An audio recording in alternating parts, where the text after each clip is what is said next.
It has been 10 years since the federal minimum wage was increased. That's a record. But while it may be stuck at the federal level, states and some companies have been taking matters into their own hands. Kate Rogers has more. Workers across the country are getting a raise as states and localities increase their minimum wages.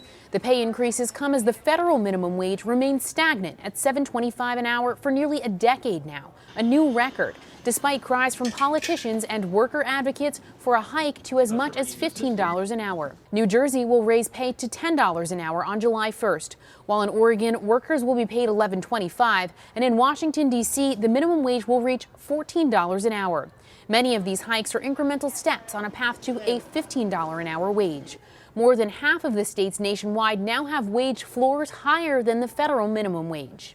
Right now we have 7 states and the District of Columbia going to 15, and that's a third of the U.S. workforce.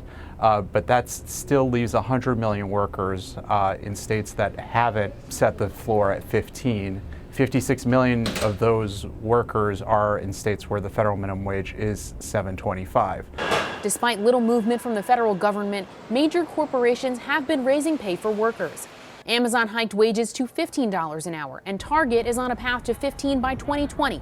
Walmart CEO Doug McMillon recently called on Congress to raise the federal floor, and McDonald's has said it would no longer lobby against hiking the minimum wage. I think that there's broad recognition among the American people now that if somebody works, they should be able to afford a place to live, some means of transportation, enough food, and $7.25 doesn't pay for that. $10 doesn't pay for that. $12 doesn't pay for it. In a lot of places, $15 doesn't, but $15 at least is a place to start to do that for an adequate minimum standard of living.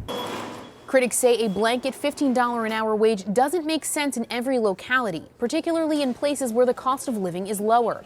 House Democrats are moving closer to a vote on the issue that would raise the level to $15 an hour, and those vying Democratic presidential candidates, including Senator Bernie Sanders and Vice President Joe Biden, also have embraced a $15 an hour wage. Meanwhile, President Trump has previously said he believes states should decide the minimum wage floor. For Nightly Business Report, I'm Kate Rogers.